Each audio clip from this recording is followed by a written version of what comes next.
So let's see if Dr. Wes is already here. Otherwise, maybe we could ask if Margaret, would you care to start? Thank you, dear. So would you mind to present Professor Margaret? Yes, Professor Margaret is a professor in the Department of Medicine and senior scientist in Toronto, Canada. She is the director of a recovery program in chronic critical illness in Toronto. She also co-leads the Canadian Multi-Center 5-year follow-up of patients after COVID-19. She has published 2 editorial and 4 manuscripts in New England Journal of Medicine, including 1 and 5-year outcome after ARDS. Dr. Margaret will present today a lecture about post-intensive care syndrome. Where do we stand today? Hello, Dr. Margaret. Thank you very much. Thank you very much. And I'll just go ahead of Wes, and hopefully he'll join us soon. Where are you, Wes? Hi. Do you want to start, Wes, or? Yeah, okay. So first of all, I wanted to thank Abdul Rahman and the organizing committee for the very kind invitation to attend the meeting and to speak to all of you. This is the first of 3 talks I'm giving, some tomorrow afternoon, and I'm just mindful of the other speakers' topics today, trying not to overlap a little bit, and just talking to you today about PICS, or post-intensive care syndrome, and really evaluating the multidimensional sequelae for patients and families after ICU. I don't have any conflicts of interest, and I don't have any relationship with pharma or industry. I wanted to begin my talk with a little bit of the history of a post-intensive care syndrome, some of the components, important emerging contributors that are very germane going forward, and a little bit about COVID and long COVID. I wanted to start off by saying, too, that the concept of multidimensional disability after critical illness, the acronym PICS, is really not a static construct. And I think that's really the message that I'm trying to convey today. This is a dynamic construct because it's affected by so many things, including practice pattern changes and also our patient populations. And I'm just going to try to highlight that a little bit, that this is really a dynamic construct. And I think it's important to pay homage to people who've contributed work before, sometimes the unsung heroes, people whose work is not always given the profile that it deserves. And I really wanted to take a moment to highlight the important contribution of Richard Griffiths and Christina Jones, and to show you a little bit of a timeline. Now, this was a very important paper that you may or may not have read from 1999. And this is a summary in the BMJ on the ABCs of intensive care. And this was really one of the very initial comprehensive descriptions of some of the consequences after critical illness.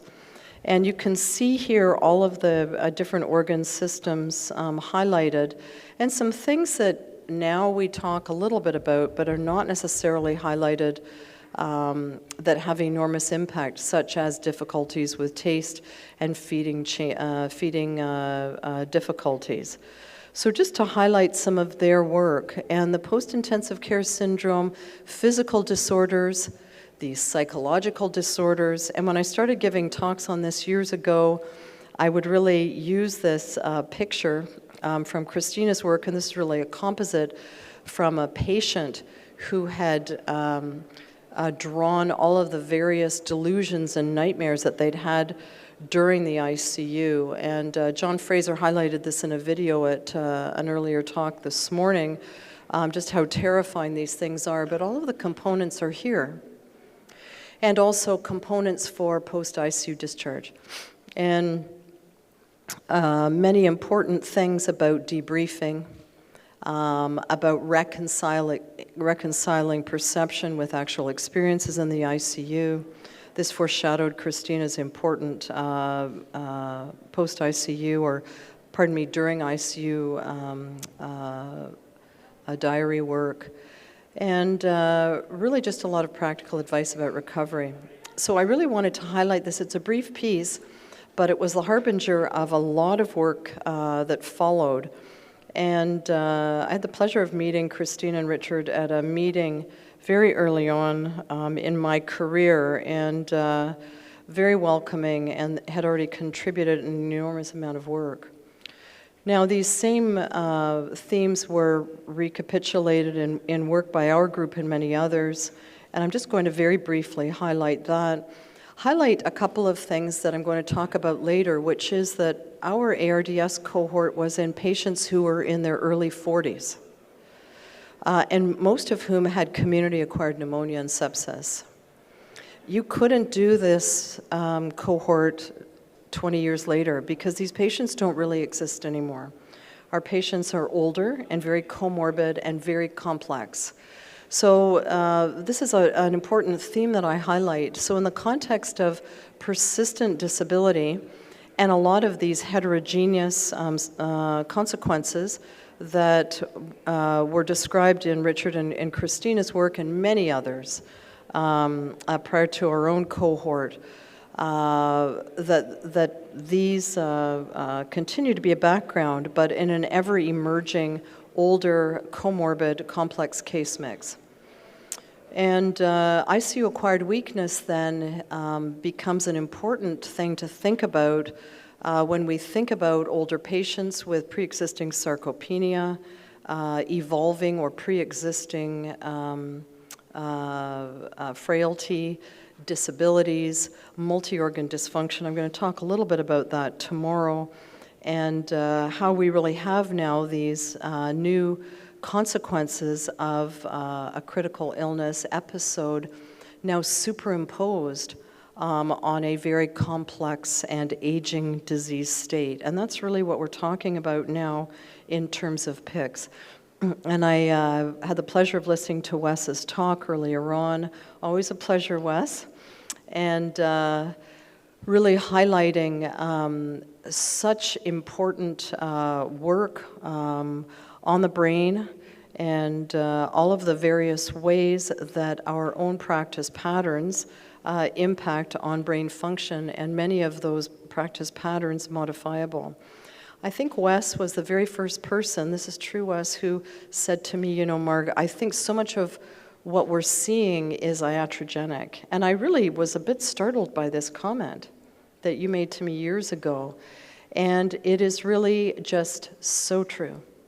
And I think COVID really highlighted that so much in terms of de-adoption of best practice and really a movement back decades. And I think John and others will talk about this today, that we've de-adopted so much of what we've spent the last 20 years trying to change in practice to help our patients and families. And the brain is such an important end organ system that's harmed by this and has very long-lasting impairment. And I also wanted to just pay tribute to Jack Awash and his work and showing really that with each successive episode of illness, here the example was sepsis, we have a progressive decrement in function, in neurocognitive dysfunction and physical dysfunction. So when we have older patients who are much less resilient, tend to be readmitted, struggling, longer lengths of stay, this becomes very germane to the whole construct of PICS and cognitive impairment as well, as I briefly mentioned, and Wes talked a lot about that in an earlier talk. I also just really wanted to highlight that the PTSD first description was by Gustav Schelling, and this was 1998. So I'm showing you some of these older papers because, one, I think people sometimes just tend to read the papers in the last 10 years and to pay homage to people who did very important seminal early work and to that laid the groundwork for so many of these constructs that we're talking about now. And important work from Mark Michelson, Jason Christie, Paul Lank, and others. and Jim Jackson and Pradip Pandropati, many people who've worked with Wes and his leadership in that domain. So just to highlight Dale Needham's construct of the PICS, really it's another syndromic construct. And the thing I would like to highlight about this was Dale's vision to bring together a very disparate group of stakeholders and to make sure that patients and families were at the table here, and to really talk and lend insights into this initial idea that there were many unifying characteristics held by many patients and families after they'd left the ICU, and that this was not diagnosis dependent, although could be modified by diagnoses and different care practices. And one of the themes today I would like to highlight, and this paper from Jean-Charles Prisset's group, the first author, Dr. Rousseau, is really the idea that PICS is in evolution. PICS is not static, it's a dynamic construct. And I love that they revisited this in this paper in 2021 to really highlight a lot of additional factors here. And you can see in these different circles that we have patients with very complex metabolic disorders, many of which may not necessarily become evident for years. Enormous disruption of endocrine function. And Greet Vandenberg and her colleagues have contributed seminal work in this area. Patients fundamentally vulnerable, chronic fatigue syndromes, sleep disorders that don't rectify or resolve quickly, and chronic pain that can become a lifelong problem. So this is really the theme I wanted to highlight today as we talk about what's new, is that the world is getting older.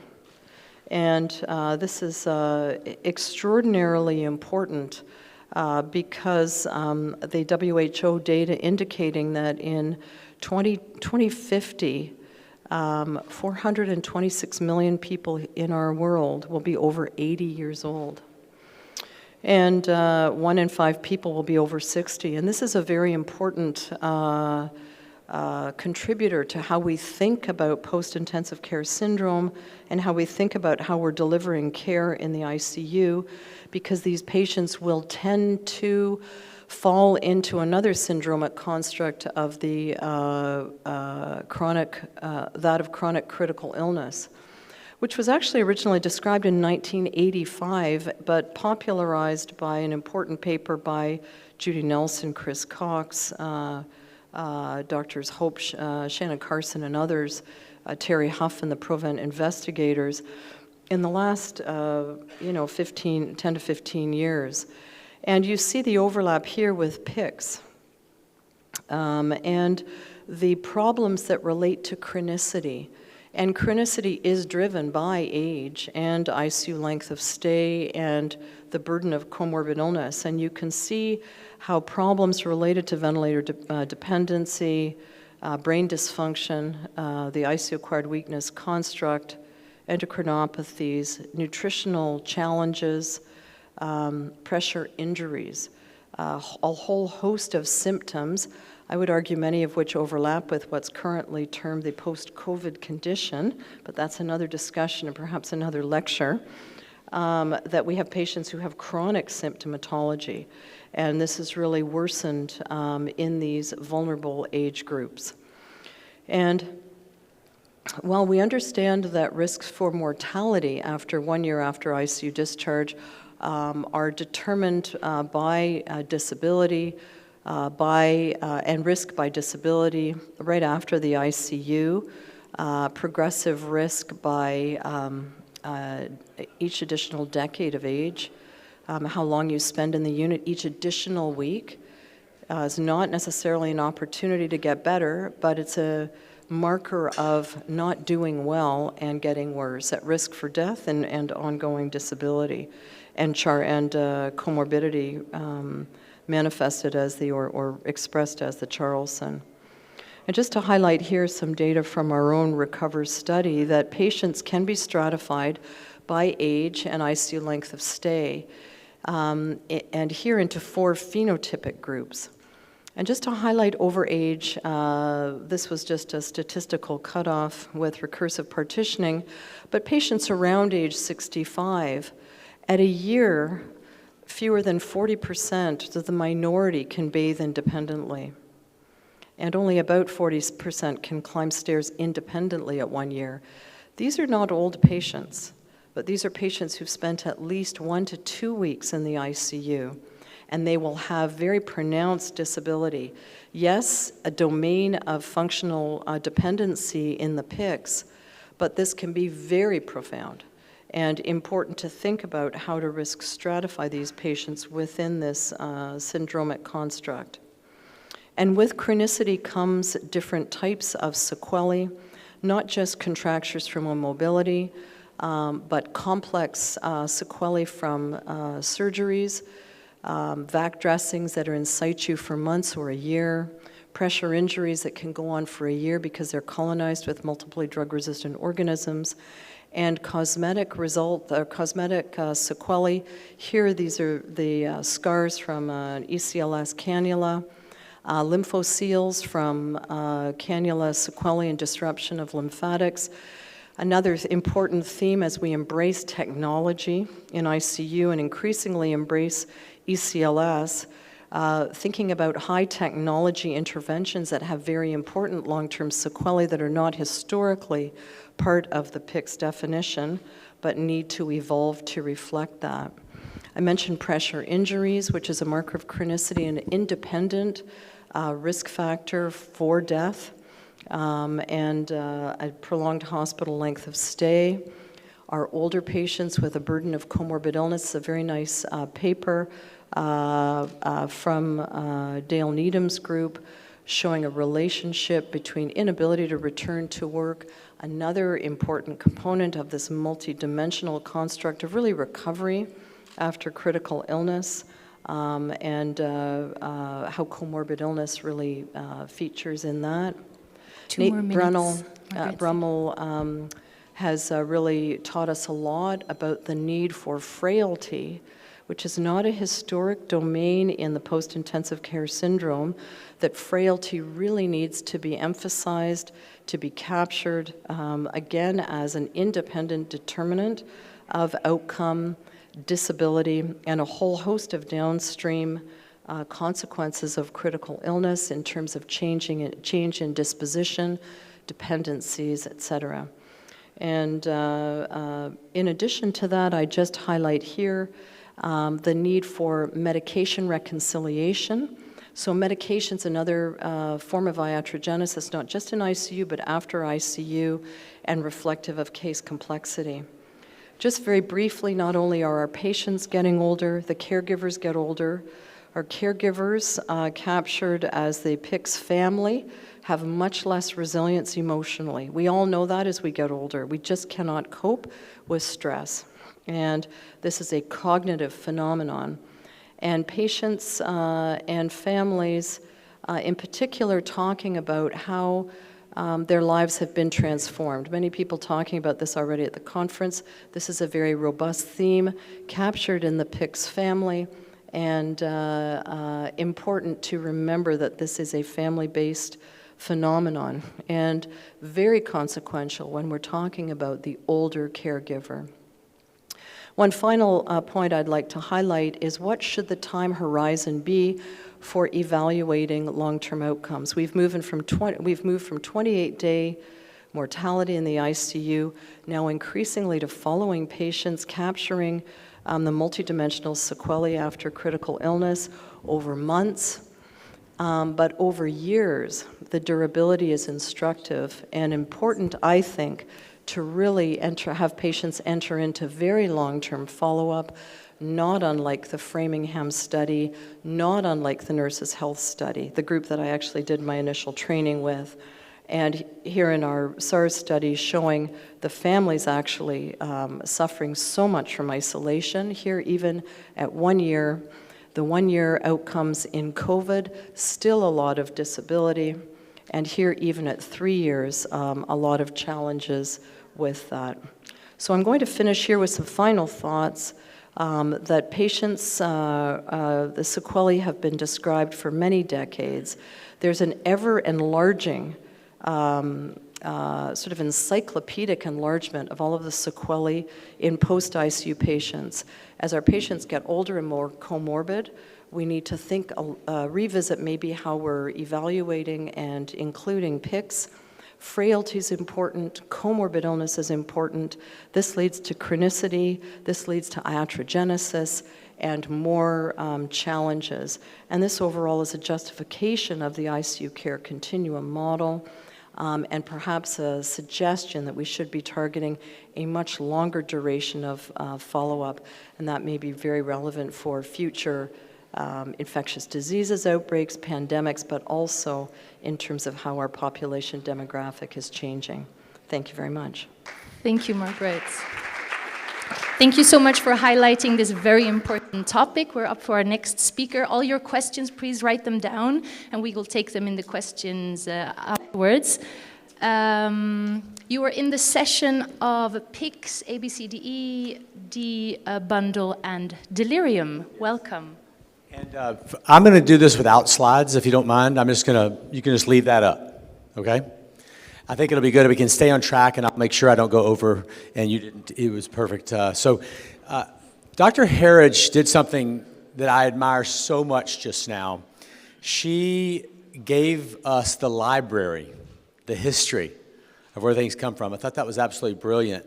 And it's true that there are so many people who are new in critical care, and I always tell my trainees that when you become a 2020 doctor, you might not know what happened in 2000. And we have to go backwards and read the literature to understand the history of how things evolved, and you played that out beautifully.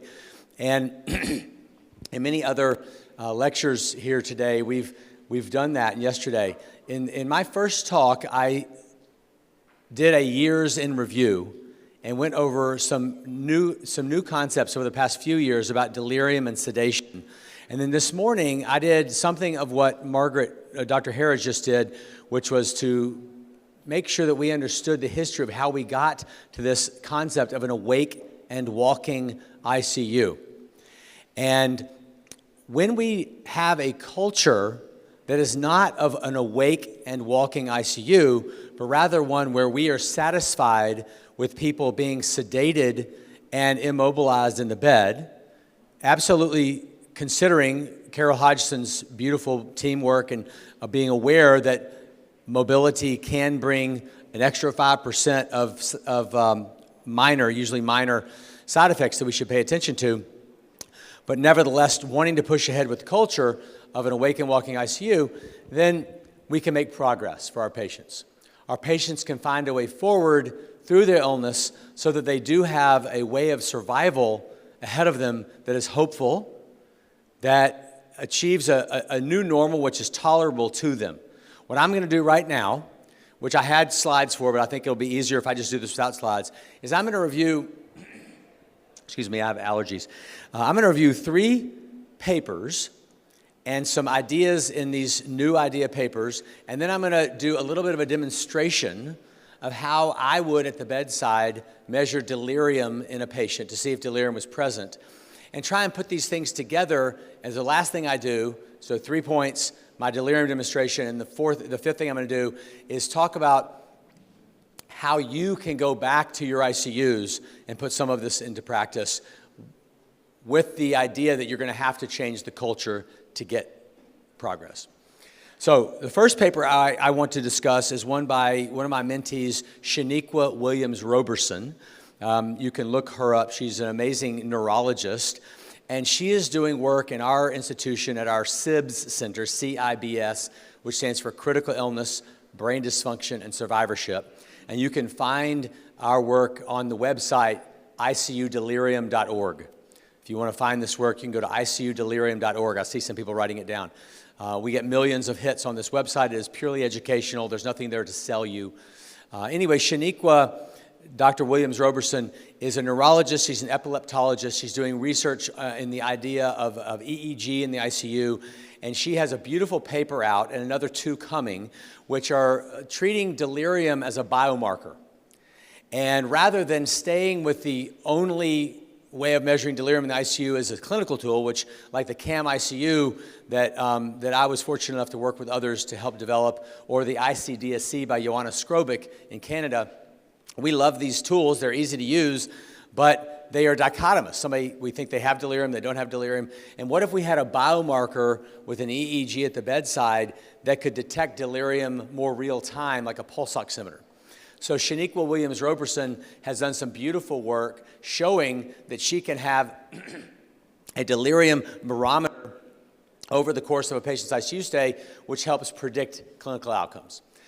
The reason I bring this up, it's new, it's innovative, it acts the idea that delirium and brain dysfunction is a biomarker, and we can monitor something beyond just the clinical bedside. So we are making advances, and I never intended, when we published the CAM ICU, for this to be the only way to measure delirium over the years. Can I have water?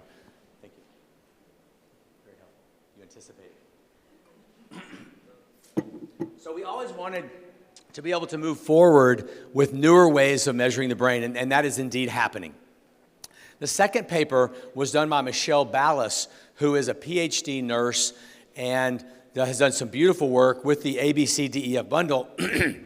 And she looked at predictors of ICUs in a large network of ICUs that predicted that the culture would remain static and not adopt new technology, new ideas, new data.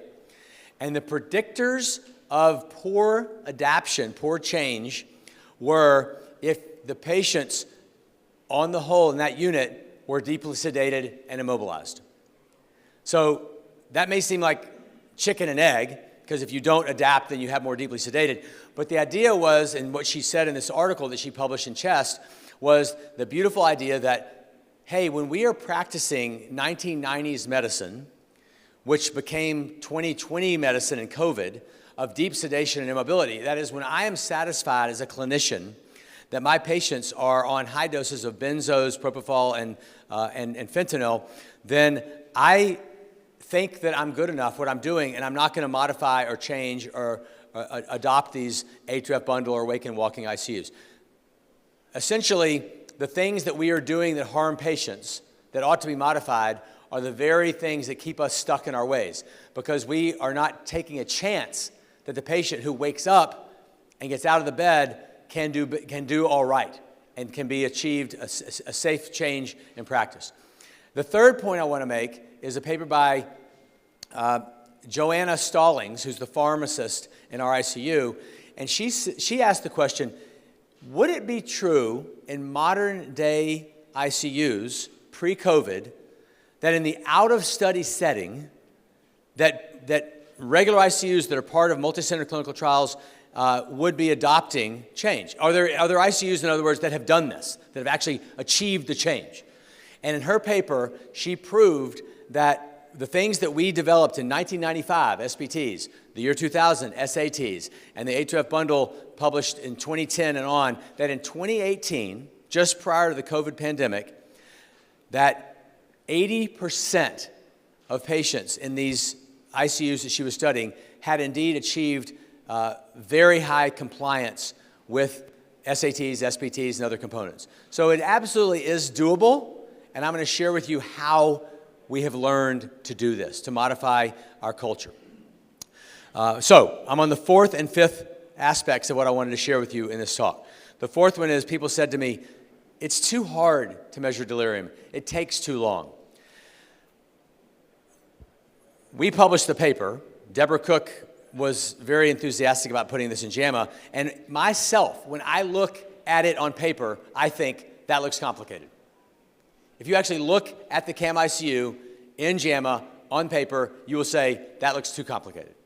So this is one of those rare things that's actually easier in person at the bedside than it looks like on paper. Most things are the other way around, more complicated than they look. So here's what it would look like if I was to go to the bedside and measure in Yassim Arabi, Dr. Yassim Arabi, who just read to us in Arabic in the other room, if he was in the ICU bed, God forbid, and he was intubated and unable to talk to me, and I would just go to him, I would say, Yassim, do me a favor, hold up this many fingers. And Yassim, hopefully, if he was not delirious, he would do this. I say, now Yassim, do the same thing with the other hand. Through my brain, out here. And I call this the Richard Nixon. You may not understand that, but Richard Nixon used to always do this. He would make an idiot out of himself with these two peace signs. Very impugned personality. But the first thing I do in the CAM ICU is I jump to this. And the reason is it gives me a quick assessment if the person is engaging with me or not, and I'm able to assess the RAS very beautifully and quickly. So I'm actually doing step 4 of the CAM and step 1 of the CAM at the exact same time. So Yassim, hold up this many fingers. Do the same thing with the other hand. Notice I never said 2, and I did not repeat the command. Do the same thing with the other hand instead of hold up the fingers. So if Yassim does this, then I know, okay, he's engaging, he's organizing his thinking a little bit, and the only other part of the CAM I have to do, and I'm done, is test his ability to pay attention. So I say, Yassim, squeeze my hand. He squeezes. Good. Now, squeeze my hand only when I say the letter A, and if I say a different letter, don't squeeze. Let's practice. A. Okay, Yassim. C. A. S. A. B. L. A. N. C. A. See what happened? He had a little bit of attention and then poof, brain out. He could not follow that attention for 10 seconds. So what did I just show you? I showed you that the main thing you're trying to do to figure out if somebody's delirious is their RAS an awake and alert situation or not? There's their arousal scale. And is the content of their brain working so that it can pay attention? And if you demonstrate that a person cannot pay attention, that's the cardinal feature of delirium. That's the main thing. We showed in our original papers that 82% of the diagnosis centered around that second feature of CAM, which is inattention. So that's how you do it. It's super simple. In one study, we pressed on at the beginning of the assessment and off at the end for every CAM ICU assessment. And guess how long it took the average person to do the CAM ICU? 37 seconds. So in your day, when you think, you know what, I'm too busy, I'm too important, I have to get to clinic, I can't do this, 37 seconds to find out if the brain is working. And yet that is the most important predictor, the number of days of delirium, most important predictor of if somebody will have long-term brain dysfunction. Wow, so easy, so fast. And with that and the EEGs that are coming, we have no excuse for not doing this. So to close my session, how do we do it? You do it by small tests of change. You don't say with your almighty pen, we will do this in our ICU from now on. What you do is you start with one nurse, one patient, one doctor, a pharmacist, one team, and one patient. And you say, we will meet at the bedside tomorrow. What can I do by Tuesday? And on Tuesday, we're going to meet at the bedside at 10, and we're going to run through waking the person up, turning the sedation off, see how they tolerate that, doing a spontaneous breathing trial, getting them out of bed, making sure we're avoiding very deliriogenic drugs like GABAergic drugs, benzos. We're going to make sure the family's present, if possible, and have them talking to the person, because I always tell my patients, I said, you don't care about me, you care about your wife, your sister, your mother, your husband. Get the person whom you love the most at the bedside. And we know that the two most important interventions to reduce delirium are not drugs. The two most important interventions to reduce delirium, shown beautifully at Johns Hopkins and Brazil and all over the world, mobility and family. Having somebody that the patient knows at the bedside and getting the person actually moving are the two most dramatic interventions that reduce delirium. Stopping drugs early and cutting propofol and fentanyl in half, which we did in our ABC study published in Lancet in 2008. Yes, that's a huge deal. But it's not about giving drugs. In fact, one day, I'll close with this. One day, a nurse came up to me after a talk and said, Dr. West, Dr. Ely, what do you think of when the nurse tells you they're CAM positive? And I said, we had a long mnemonic. It's called the Think mnemonic, T-H-I-N-K. It's on our website. And I said that to her, and she goes, no, that's too complicated. She said, just tell me what's in your brain when I tell you they're delirious. I said, all right, well, diseases, drug removal, and environment. And she said, they're Dr. Dre. And I couldn't believe she did that. I just, off the top of my head, said, I think of diseases that could be causing this, drugs that should be removed, and the environment, like lights and sleep and hearing aids and eyeglasses. That's what's popped in my head. And she put that together, diseases, drug removal, environment, Dr. Dre, who you might know is a famous rapper and has these earbuds, Beats earbuds. And she put that together. I thought, oh my God, that was genius that you did that. And so, so when you're at the bedside and you're trying to create this change of culture, go on Tuesday, run through it, see what worked, see what didn't work. Then come back on Wednesday and say, okay, let's fix what didn't go right on Tuesday. Now it's Wednesday. And do that with the same patient, the same nurse, same team for a few days in a row. Give yourself a break. Analyze. The next week, come back. Find another patient, another nurse. Do that again. These are called PDSA cycles. Plan, do, study, act. That over time, and you're playing the long game, will change the culture. And finally, nurses will say, why is that patient walking and awake and mine isn't? I want to play this game with you. Thank you for your attention and your time. I appreciate being here.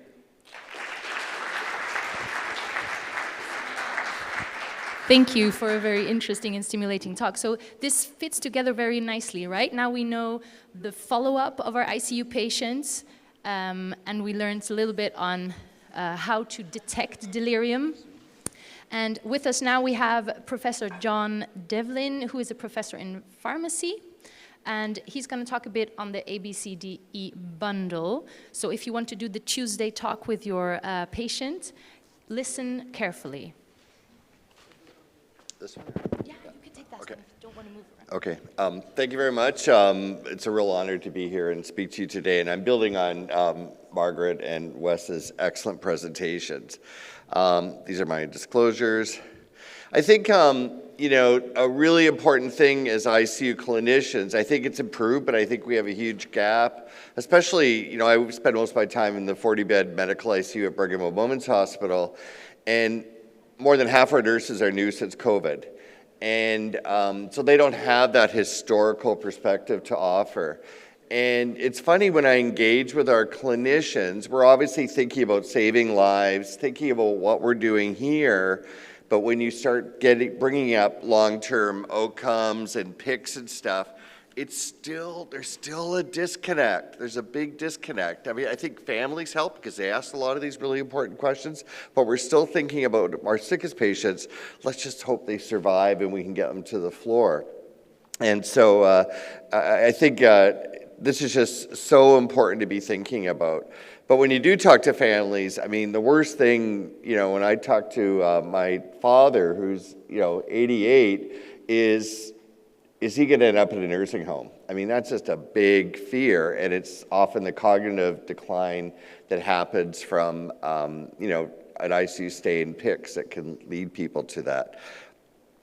And I think, you know, obviously the landmark study, the brain ICU study that Margaret and Wes have talked about, I think, you know, one of the really big take-home messages is just how profound this long-term cognitive decline is, not just in older adults, and that there's a strong association with longer durations of delirium and the long-term cognitive decline. And so I think this is a real wake-up call for us in the ICU, realizing this is an association and it's not necessarily a cause, it's proven causally, but you know, if we could shorten the time patients spend with delirium, and obviously one of the most important things is recognizing it, we could potentially improve outcomes. You know, but the PAD-IS guidelines and many other guidelines, these are overwhelming. I mean, these are a guide to establish best practices, but we need bundles, right? You can't pull out the PAD-IS recommendations and start using these to guide practice. And so, you know, under Wes Seeley's leadership and many other people over the last really 15 years, the ABCDF bundle has been developed. And I'm going to be going through each of these in the context of its, the most key parts with implementation, and also the data showing whether PICs can be reduced with these with this use of this bundle. There's many long-term studies looking at use of the ADF bundle. Probably the one I would turn to is the ICU Liberation Collaborative. This is something that Wes led, I was involved with. And what we did is we took 68 academic and community ICUs for around the United States. And many of these weren't big research centers that had done lots of, randomized studies looking at sedation or delirium or mobilization at all. I think some of the key things is that hospital administrators had to sign off and pay and be part of the collaborative. So you need resources to really do this well, and it has to start from the top. So that's one important take-home message. And we had a number of live meetings, coaching calls, peer benchmarking, all kinds of different things. But we spent a lot of time talking about team building and processes of care and the things that need to be done to be able to successfully implement the ADF bundle. I remember being at one live meeting and people are like, when are we going to start talking about the bundle? But we were really focusing on the quality improvement effort and the team building exercise, because it's not going to work if you just say, here's the bundle, to start doing it. When this bundle was formally evaluated in, as I said, in 15,000 patients, with both complete performance and proportional performance, and the outcomes were really profound with the use of it. This is the data from fully completing the bundle on any given day for a patient versus incomplete completion of the bundle. ICU discharge was 17% faster, hospital discharge 19% greater, mortality was decreased by 68%, substantial reductions in duration of mechanical ventilation, coma, delirium, physical restraint use, and then very important system-related outcomes, including ICU readmission and discharge destination. And some of these outcomes are, really have profound cost implications, to hospital administrators. Also, what's important, I think, though, is in secondary analysis, the more of the bundle we deliver to patients each day, realizing, as Wes highlighted in his previous talk, it's unreasonable to expect, an ICU to start using every bundle element in every patient every day. So the starting point is always at a couple of patients, using some bundle elements and building from there. But the more of the bundle you do, the better the outcome, with things like coma, reduction in delirium, and reduction in physical restraints. Does the daily use of the ADF bundle improve PICs? So that's kind of a little bit of the focus here. I think likely, but it hasn't been strongly well established. It hasn't been established that it doesn't per se, when you're looking at all bundle elements together, but we don't really have probably as much evidence as we need right now to rigorously show that. But by saying this, it doesn't mean we shouldn't be rigorously adopting and implementing the ADF bundle in daily care in our ICUs. So with pain assessment is so important. Using, VAS is preferred if patients are wakeful and can self-report, or CPOT or BPS. Really important to be anticipating pain discomfort.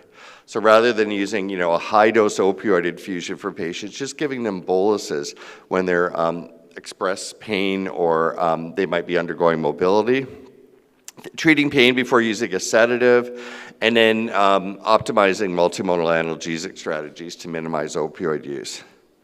This is a great paper that just came out in intensive care medicine from University of Calgary, and they summarized the importance of untreated pain as a risk factor for delirium. This has been well established in the geriatric literature, but it hasn't been as well established in the critical care literature. So identifying pain and treating it could increase delirium, and highlighting, the important association with opioid use and delirium. As Wes mentioned, this should be right at the top of the list of, removing drugs if possible, and again, using a multimodal analgesic approach is one strategy.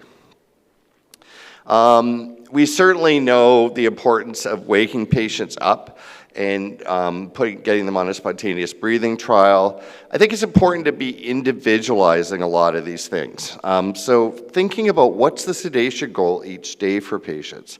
It's going to vary over the course of the stay, and certainly there would never be any unit-specific sedation goal for all mechanically ventilated patients. Really important to work with night nurses. There's lots of data showing sedation is much deeper at night. Deeper sedation doesn't mean the patient's sleeping better, although it might be perceived by the bedside nurse to be the case. And I think it's important to build a culture of, deep sedation and coma being sort of a never event. Like, why is this patient in a coma? Why can't we get them on an SBT? What happened overnight? That's really an important culture to develop in units, rather than just say, oh, well, we'll wake them up today and try tomorrow. I think the other thing, too, is there's been a fair bit of research looking at using spontaneous awakening trials or using an every 2-hour protocol. And in this sleep study from 2012, we actually found that nurses preferred every 2-hour sedation protocol over a single daily wake up. Either works, but sometimes by making changes in, say, the propofol infusion 24/7, you end up with a wakeful patient in the morning and reduce that diurnal deep sedation. However you get there, the main thing is to keep working at maintaining wakeful sedation and asking the question, once you've weaned the patient off their continuous sedation, do you need to continuous sedation? Can the patient just be managed with boluses? As Wes alluded to, the landmark ABC study really showed profound outcomes, and it's a hallmark for, the B component of the 8F bundle. No difference in delirium, but these were fairly deeply sedated patients. And remember, coma and delirium really are independent clinical sequelae of encephalopathy. But when we looked at this group looked at the long-term outcomes of the ABCD study, they found no difference between any of the long-term PICS-related outcomes. Again, it doesn't mean that ABC isn't beneficial, but at least in this cohort, it didn't show a difference. In the Scandinavian non-sedation study, no differences, although they found it to be safe, using just very minimal IV opioids as needed for pain or agitation. No difference in delirium. And at least with one of the main study center, they've published extensively on PICS in this group and really found no difference except for long-term hand grip strength, so suggesting the importance of early mobility. So choice of analgesia and sedation, and I know my esteemed colleague, Dr. Shahabi, is going to focus on this. Think about reevaluating opioid analgesic and sedative choices daily. Sometimes people email me and, well, what's your sedation protocol? What do you give to all patients in your medical ICU at Brigham and Women's Hospital? I'm like, we don't have a sedation protocol. We have the 8F bundle. And there are really very few patients is there a strong rationale in this day and age to start them on one sedative and just keep the same sedative going the whole duration of mechanical ventilation? We've really entered in a period of sort of multimodal choices, and it varies on a whole bunch of different factors over the course of the ICU stay.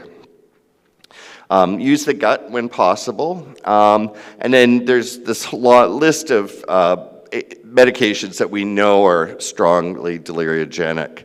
It doesn't mean that you can never use these agents, because I think the key part in most of these studies is it's a dose-related effect. So there might be an instance where a single bolus of a benzodiazepine is the best choice for a patient, say, who's dangerously agitated, but that's a lot different than putting them on a midazolam infusion. So it's very much dose-related.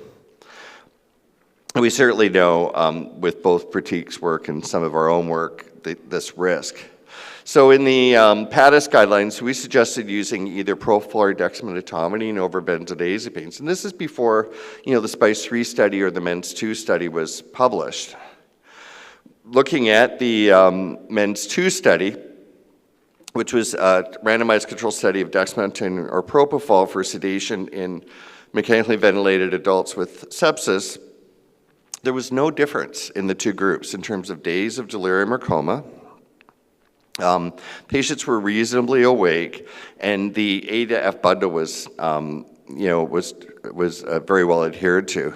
Looking at long-term outcomes at 3 months and 6 months in terms of cognition, PTSD, quality of life, et cetera, no difference between the groups with this choice of agents. So it suggests that there's much more important things to be doing rather than the drugs we're giving to patients, as Wes alluded to, when we're trying to optimize the ADF bundle use and trying to reduce PICs in the post-ICU period.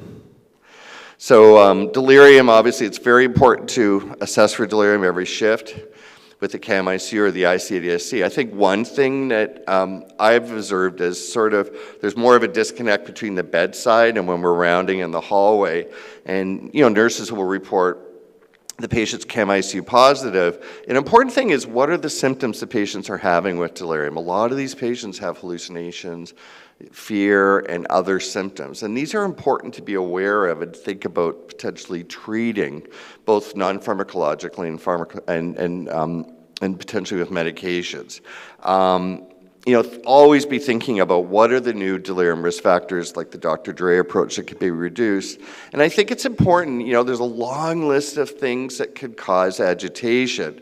And I think we're very quick to assume, the patient's CAM-ICU positive, they have agitation, this must be because of the delirium. And it's really important to go through that algorithm of causes of agitation before potentially administering an antipsychotic. In the PADIS guidelines, there's lots of studies we didn't include, but I think our recommendation is probably still pretty reasonable based on the findings. I'll talk about this tomorrow afternoon. Not routinely using an antipsychotic to treat delirium, except in rare instances with agitation or potentially severe symptoms. And this, in the Mind USA study, no difference in days alive without delirium or coma. In the long-term outcome study, virtually no difference between, long-term cognition, any of the other psychological or functional outcomes between patients. Maybe this isn't surprising because there was no difference in days spent without delirium or coma in the ICU with the use of haloperidol or ziprasidone. So one certainly could extrapolate that you wouldn't expect a big difference afterwards. And all these patients were being managed with the ADF bundle. I think it's important, as Wes alluded to, sleep is very important. We make a recommendation just simply based on some very preliminary data of light and sound. Using sort of a multi-component protocol, it does reduce delirium, but we're really in our infancy in terms of evaluating sleep. Circadian, improving circadian entrainment is really important. There's a great ATS research paper that came out last year that I was part of, really suggesting, circadian rhythm-focused interventions, and certainly melatonin alone is not going to cut it. There's a lot more we need to be doing with light and mobility and potentially feeding. And I think we just need some much larger randomized control studies looking at this. But there's certainly a big connection between disrupted sleep and potentially PICs in our patients, and it's certainly very, very bothersome to patients. Early mobilization and rehab, screening patients every day, thinking about how it can work there. We don't really have, at our hospital, we don't have a lot of physiotherapists. Our physiotherapists screen each morning, but it's our nurses, nursing assistants, sometimes family members, medical students. They're the ones doing a lot of the mobilization. I think it's important, too, that in-bed rehab is beneficial with cyclometry and other methods. There's a lot of great data coming out suggesting, so it's early exercise. It's not just getting the patient out of bed. In the PADIS guidelines, it's easy to think of excuses not to mobilize patients. We have really good, I think, rigorous start-stop criteria. There's many patients, on CVHD and ECMO that that's not always a barrier to mobilization. I think, as Wes mentioned, the Schweikart study showed a significant decrease in delirium. And I urge you to look at this, a more recent study from the University of Chicago group that found early mobilization to reduce, the primary outcome was reduce 1 year cognitive impairment. I think the key thing, and I'm not certainly an expert in mobilization, but there's been studies that have started mobilization too late or haven't differentiated the mobilization intervention from sort of the control group. And the control group is actually kind of the mobilization we maybe gave 5 or 10 years ago. So some of these studies have been negative, but this study clearly shows that when it's done early and aggressively compared to true regular practice, that cognitive deliriums decrease, cognitive impairments improvement, and other, ICU-acquired weakness-related long-term markers are improved. 2 minutes, John. I think the key things, and this is going back to some of the great comments Wes made, you have to involve the whole interprofessional team. You have to figure out what's going to work in your unit, and it's important to think about, this is a paper I worked on with Joanna Stallings and Julie Barr, looking at sort of a rounding script. Like, how are you going to focus your interprofessional rounds on boosting and optimizing the use of the A to F bundle? This is not necessarily a physician-directed bundle. People need to be doing things 24/7 to be successful. And as Wes alluded to, really important to make this a quality improvement exercise. So it involves engagement, educate, execute, and evaluate, starting just at a couple ICU beds, not trying to do every bundle, and building from that and showing small changes and improvements along the way. So just in conclusion, while rigorous ADF bundle use improves important patient symptom and system-related outcomes, its effect on reducing PICs remains fairly poorly studied, certainly the bundle as a whole. Only one intervention, early mobility, has been shown to reduce PICs, particularly long-term cognitive decline. And this is, as Wes mentioned, this is really probably the most important intervention because you need a wakeful patient who's pain-free to be able to mobilize. Really thinking about the sort of your ICU-specific factors that can be used to effectively disseminate and implement strategies when trying to optimize the bundle. Thank you very much. Thank you, Professor. We'll delay discussion after the last speaker. Professor Yahya Shihabi is a professor of intensive care and anesthesia at University of New South Wales. He is a senior clinical academic and experienced clinical trialist with extensive track record in leading multinational large-scale randomized controlled trial. He lead architect of the sedation practice in ICU. He will give us a lecture about optimal sedation and analgesia in ICU. Professor Shihabi, where is your origin in Arabic country? From Jordan. Jordan. Nice to meet you. Good morning, everyone, and thank you for joining us to this session. I also wanted to thank my colleagues who presented before me because they really laid down a beautiful platform for my talk. And I wanted to take two things from what was said by Margaret and Wes and John. First is that we are embarking on a much older population in ICU as we go forward. And this older population is really the population that is at highest risk of all the things that we do to these patients in ICU. Number two, I wanted to go back to the idea of the deep sedation and all the stuff we do to these patients. I wanted to bring you back to a notion that it is what we do early in their ICU stay that matters. It is what we do in the first 48 to 72 hours that really makes the difference to their long-term outcome. And that's going to be really where I'm going to focus on today in my talk. So I have no financial conflict of interest, but as I sit by the chair, I run the SPARS program, and I've had multiple NHMRC grants to run that. This is the kind of patient that we have in our ICU. This is an older patient who critically ill, multiple interventions, and the patient needs to be sedated or needs to have comfort or things done to them. And whichever way you look at it, whether it's from an ABCD bundle point of view or the nurse at the bedside, there are certain requirements that these patients will need. They need to be comfortable with not pain. They not to be in distress. They need to be safe in terms of the catheters and tubes and so forth, and for themselves. And then they need to not have an emergent delirium when we wake them up and put them forward.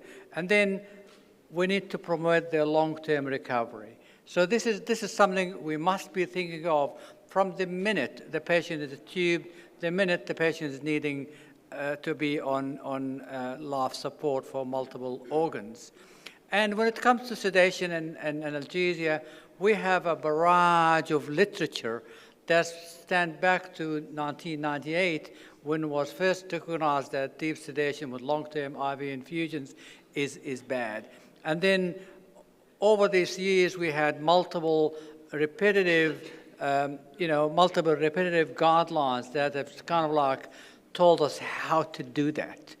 Despite all that, we still have significant variation in the way we manage these patients between countries, even between ICUs in the same hospital or ICUs in the same city. And this is just an illustration where, you could see that the use of, whether it's benzodiazepines or propofol or which opioid to use for ICU is really dependent on which country you are in or which ICU you are in. And this is data from our SPARS-3 trial to show the difference between what was done in Malaysia, Saudi, Europe, and Australia, New Zealand, for that matter. So if we go back to our patient there, this patient was in the unit with significant pancreatitis, and I started on a Monday morning, and this is the week, during the week. This is on Monday morning, I said, why is this patient deeply sedated? And the nurse bedside said, well, she's not going to be extubated tomorrow, so what's the point of waking her up? And then I said, okay, we're going to have to wake her up, and believe it or not, it took 4 days to get this patient to be awake. And if you think this is an isolated incident in my ICU, I'll show you now that this is not an isolation ICU. This is really a rampant issue in most ICUs. And there is reasons for that. There is an entrenched culture in most ICUs that, deep sedation is okay for a shorter time, but that shorter time you will snatch on to become like a day after day after day. And then, our nursing colleagues at the bedside, they love propofol because they can ramp it up when they like, they ramp it up at night time, and there's nothing after that. And then this kind of like shift mentality in our ICUs is really becoming a problem. The nurse comes up, they're in for 8 or 12 hours, they just want to do their shift safely without causing any issues, and then they want to go to the next role. There's that long-term view is not there. It's a short-term view. And again, it's the first 48 hours that is very important for those patients. This is our data from the original SPARS studies, which we clearly showed that there is a significant prediction of long-term mortality, delirium, and ventilation time in those patients who were deeply sedated in the first 48 hours. Now, this is data from 2010. Now, that has not really changed since then. You look at the 2022 with the COVID data, the same thing is also being shown. The first 48 hours in COVID ICU patients was significantly related and predicted their long-term mortality. In this study here, you can see that 72% of patients were deeply sedated and with much significantly higher cumulative dose of sedatives and opioids. So this thing continues into 2022. Now, this is some other data also that showed that if you look at in the COVID data, this is the mortality Kaplan-Meier curve, you could see that those patients who were lightly sedated, again, those who were deeply sedated, had significantly higher mortality and also higher lot of other things, longer ventilation time, higher delirium. If you look at the Brazilian data, this is also recent data from Brazil. This is a quality audit from Brazil. Also showed that the first 48 hours, the target sedation, if you look at the adequate sedation on the x-axis, you can see that it took about, like 8 days to get like 40% of people adequately sedated. And this adequate sedation is 0 to -3, which is still deep sedation in my book. If you look at the data from the Rose trial in the United States, the same thing. This is data in patients who had ARDS compared neuromuscular blockade versus deep sedation or light sedation. You could also see that in this trial here, the percentage of patients who were on day 2 or day 3 who was lightly sedated was less than 50%. So it's not just in one single ICU. This is a worldwide issue. People need to really focus on that first 48, 72 hours. That's where the damage is done. There's no point of waiting until the day 4 or day 5 when they are able to be immobilized or walking out of bed. By then, the hurricane has gone through, the damage is done. We need to focus from day 1, from time 0, on getting these patients on the targets that we would like them to be on. So for doing that, I think we need to ramp back our definition of what light sedation is. And I think we used to say it's -2 to +1. I think this is that range is too wide, and that range still is harmful. So now in SPARS 4, we're saying that our range really for light sedation is -1 to +1, and that moderate sedation is -2 to -3, while deep sedation is -4 to -5. So John talked about the no sedation trial, and that's one way of saying, all right, we can avoid sedation completely.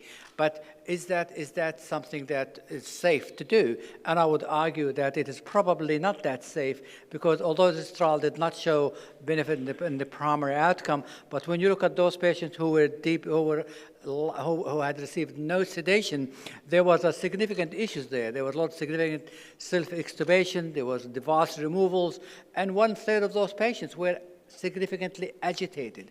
That's not what we want to have in those patients that we look after.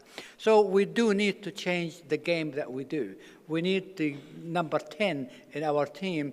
We need to have either change the way we play, change the rules of the play. We need to have some change. We cannot continue on this path. We've been on it for like 12, 15 years now, and we are still wheeling in the same pond, in the same circle. We do need to have a change. So the multimodal approach was brought in by John, which I think is a beautiful approach to this.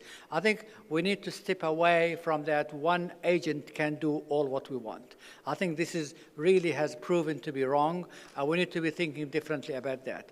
So I think we need to look about the same way we think about whether it's hypertension. You would not see a cardiologist trying to treat hypertension continuously with one agent. They use 3 or 4 agents to do that. Whether it's lipid reduction, whether it's diabetes, whatever way we look at in medicine, we try to use multiple agents to achieve the same goal and reduce the effects of a single agent that we try to use.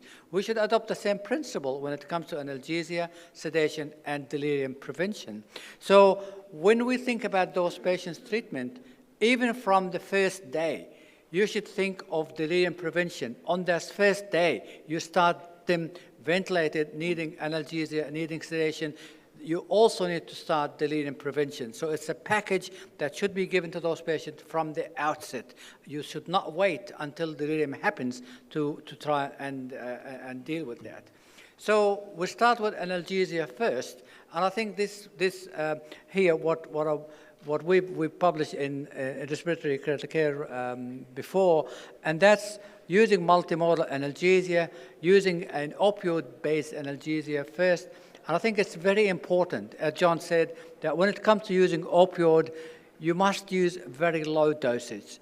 And I think I've been in touch with some colleagues in the UK and some other people in the US.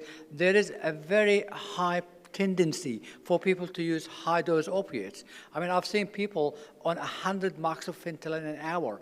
I wonder why would they need that? You know, there's no reason for need that. You need like 10, 20 marks max of fentanyl an hour, and then you also use some, enteral paracetamol as well for pain reduction. If that's not enough, then you could use low-dose ketamine, or you could use opioid derivatives to reduce for opioid-sparing agents. The use of other agents are really for special patients, like those patients with comorbid chronic pain, or those who need a combination of other agents like local anesthetics or regional analgesia. In this paper in New England Journal of Evidence, there is a lot of data on the pharmacology of these agents, and I think it's a good reference for those people who want to look at them. And they look at primarily at the analgesics like fentanyl, hydromorphone, or morphine. So you could argue, well, what agent would I use to treat pain? And our friends in Melbourne recently published data where they looked at the analgesic effects of fentanyl versus morphine in a cluster over trial. And this has shown that if you look at the data on comparing fentanyl and morphine, it clearly showed that fentanyl seemed to be more superior to using morphine as an agent of choice for pain relief. People who received fentanyl had a higher ventilator-free days on day 28, and they also had less ICU and hospital stay. So the use of fentanyl seemed to be preferable on using morphine. What's interesting also, going back to the older people, is that fentanyl seemed to offer more advantage in older people and more advantage in people who have a high creatinine, which is also important to notice. When it comes to analgesia, there are some patients who are going to need deeper sedation than others. There's no question about that. But the important thing is to make that the shortest possible time and the least intensity possible. So this algorithm here shows you how to do a low intensity sedation, where it's -1 to +1, moderate intensity, or high intensity. And again, it focuses on the principle that you use more than one agent to achieve what you need to achieve, and do not rely just on a single agent as your agent of choice. If you notice here, in the moderate to deep sedation, there is, and also in the deep sedation, there is a line there that says use enteral quetiapine. And I think that's a way of reducing the cumulative dose of both either a propofol or a benzo, if you decide to use intermittent benzodiazepines. And that's part of saying, I'm starting to prevent or reduce the delirium from the minute I start sedating patients. And the use of these agents will reduce the quantum of stuff that you will give these patients. Of course, following an ABCDF approach, you need to titrate what you do and monitor what you do in terms of RAS and pain levels and delirium monitoring. So which primary sedative you would use? I think that's an important question, and the guidelines suggested some agents over the others. Again, in this nice publication in New England Journal of Evidence, there is data on the pharmacology of these agents, which I think is important for you to go and have a look at them, because they give you, the salient features of things like propofol and dexmedetomidine and the benzodiazepines that some are still using in selective patients. So I wanted to show you, this is a number of studies that was done, which also compared all these agents. And for what reason or the other, most of these studies have actually compared dexmedetomidine versus other agents. But if you, and you look, there isn't really one study, whichever outcome you look at, whether it's mortality, time to extubation, or delirium prevalence, that show the superiority of one agent over the other, which emphasizes the fact that we need an approach that is multimodal and targeted for the aims that we want to include on those patients. In our SPARS-3 trial, we did show that there was a significant heterogeneity in older people, where older people survived better with dexmedetomidine. So when you look at the mortality in those patients, they were lower if they're over 65, and they were higher if they're younger than 65. Also, in the cardiovascular surgery patient, there was a significant reduction in mortality in those patients who were treated with dexmedetomidine in the SPARS-3 trial, suggesting that in those patients, probably the primary sedative agent to use would be dexmedetomidine, and then you can add on that other things that you wanted to use. If you look at a delirium prevention agent to include in your garments of things to use, there is a lot of data to suggest what agent to use. And this is data from, what trials have been done. And you could see that most of the trials focus on dexmedetomidine against placebo, against other agents. That's why the node is quite large. When you look at this data, you could see that it is the atypical antipsychotics like quetiapine and dexmedetomidine that seem to be the drugs that actually reduce the bulk of delirium. So that's why I do suggest that these agents are the agents to use as a part of a multimodal sedation with the aim of preventing delirium from the minute you start sedating someone on that day one in that first 48 hours of sedation and mechanical ventilation. 1 minute. And this is one of the further data on the delirium, showing that Dexmed is probably the king of delirium management when it comes to that. And this is the similar data that shows that delirium is really the dexmedetomidine is the one agent to take for delirium. So our take-home message really is that we need a better definition of light sedation. We need to have, that we need to start thinking of delirium from the outset of sedating people. We do need a cultural shift in the way we treat these patients and sedate them at the bedside. And finally, I want to emphasize that we go for analgesia first, and in the sedation, there's no one size that fits all. You need to look at multimodal agents, think of what primary agent to use first, and think of delirium from the beginning rather than as a delayed thought. And I wanted to just highlight to you that we're running the SPARS-3. I want to thank Dr. Abdurrahman for including Kuwaiti sites in the SPARS-4, and hopefully when this study finishes, will give us a lot more data about how we treat older patients. Thank you so much. Thank you, Professor Shahabi. Thank you. Now we call all speakers to be here so that they answer the question. I will start by a personal question to Professor Margaret. Is fatigue post-intensive care syndrome related to the length of the stay or to the type of disease? Because personally, I have been admitted with COVID for 12 days with COVID pneumonia, and then I suffered fatigue and tachycardia for about 1 year. Nobody could help me. I helped myself by using evaporidine. I get better. So what's related? Type of disease of length of the stay in the ICU or type of COVID is a special entity. Not everybody in ICU should suffer this fatigue. Well, thank you for that great question and difficult question to answer. Maybe I can answer it this way. I think for the ICU patients, just in the context of COVID, I think for the ICU patients, a lot of the symptoms, I mentioned this, that have been attributed to the post-COVID condition, I think are symptoms that at baseline our post-ICU patients have. And fatigue obviously is a complex symptom, cough, but just in the context of some of the wonderful data that my colleagues have shown today, clear relationships with deep coma, cognitive dysfunction, this brain fog symptom of the post-COVID condition, I think it's very concerning that that might in fact be an iatrogenic complication, at least for the critically ill patients.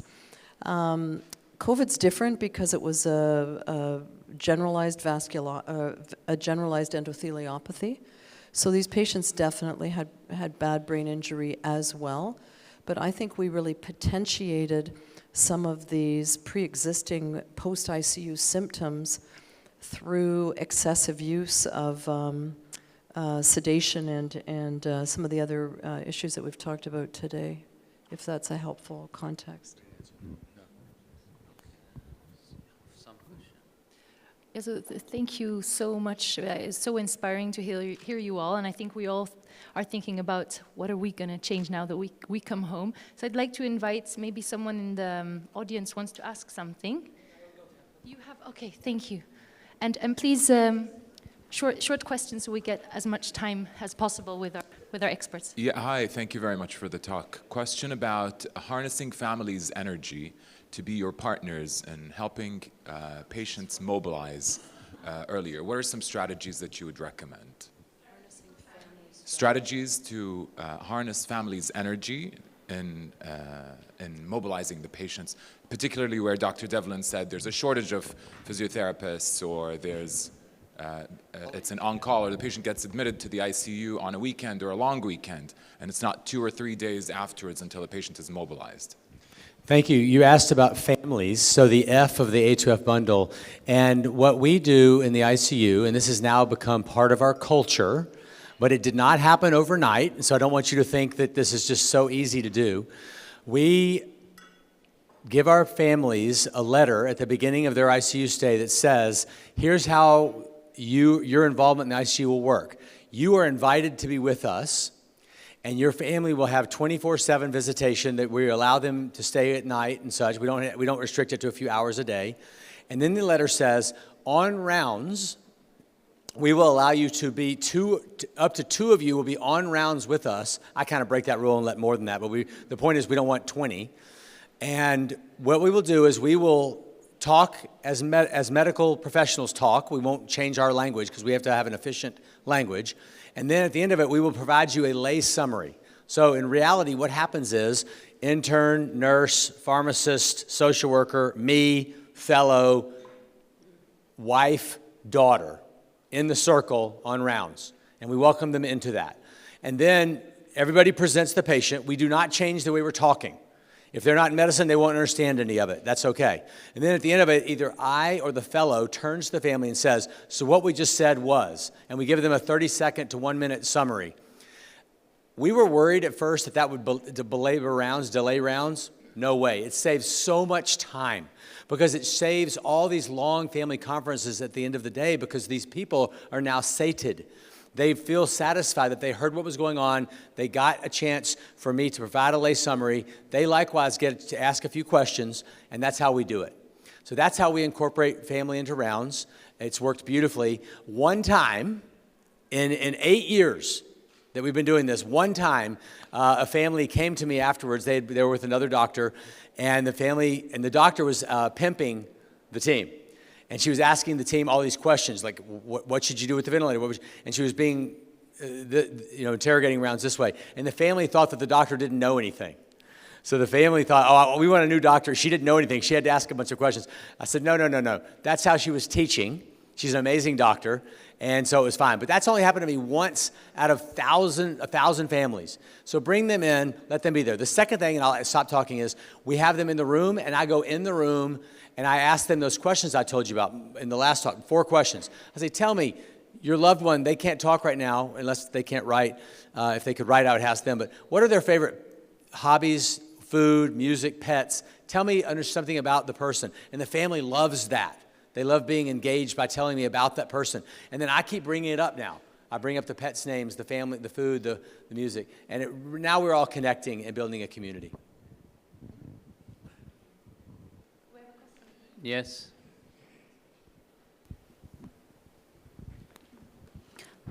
Thank you so much for the great talk. We've been very inspired. My name is Dr. Asma Rashid. I'm an intensivist and a surgeon.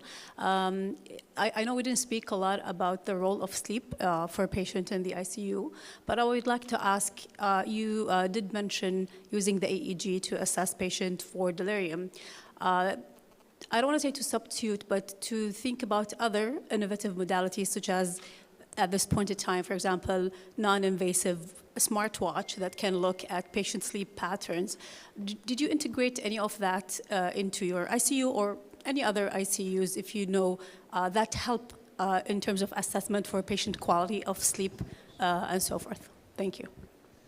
Yeah, I think, we've relied primarily on nurses asking patients how they slept, and we know there's all kinds of issues with that, especially in a sedated patient, so that's unreliable. Patients sometimes can self-report.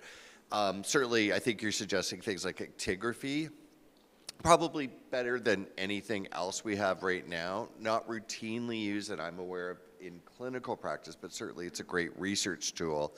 And then there's, I think the other thing is, really try to figure out what's happening in the circadian system, but that's tricky. You can measure melatonin levels or heart rate variability.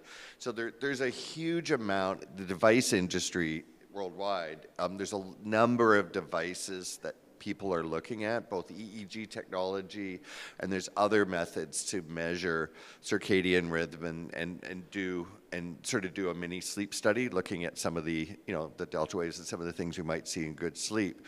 But unfortunately, it's just not quite ready for prime time thing. But it's a tremendous area of research. So I'm optimistic in the next 5 years we probably will have some things maybe that could be used in routine practice for to help evaluate sleep a little bit better than what we do now.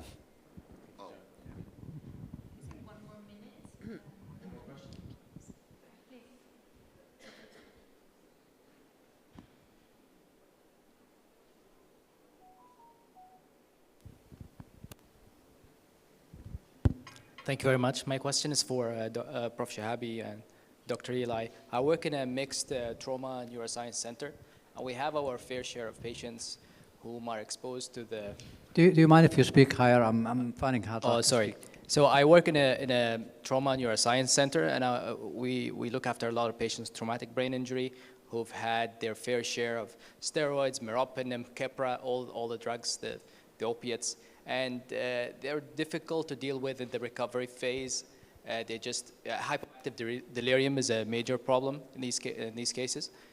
So beside de-escalating all of the above, how do they respond to antipsychotics like Seroquel that you suggested in the moderate sedation strategy, and maybe tracheostomy decisions in that?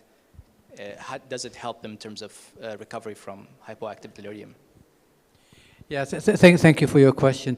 Look, there is some experimental data that showed that quetiapine is actually produced some positive brain function and is a neuroprotective in experimental models. So in our RCU, there's a lot of neuro patients. We do use quetiapine in those patients to reduce the intravenous sedatives that they may need, and we do introduce things like dexmedetomidine, in day 2, day 3, if they're still, needing some sedative effect. But those patients with the neuro trauma and neuro injury patients are usually the harder patient to include in trials and large trials, and they've been kind of like ignored, unfortunately. So there isn't really a lot of clinical data to guide what we do. We're starting to work on those patients, but at this stage there's no evidence, at least, that using atypical antipsychotic like quetiapine or using dexmedetomidine is actually harmful to those patients. I think there's evidence that's on the other side that's actually could be beneficial to these patients. Before we close the session, I would like to ask Professor Abdurrahman Faris, what's the most common sedative and analgesia used in your ICU in Amiri? We use a mix, depending on the patient. We use a lot of remifentanil, Presdex, propofol, fentanyl, depending on the situation. It's nothing specific. Okay, we'll close the session. Thank you for speaker, and thank you for the audience.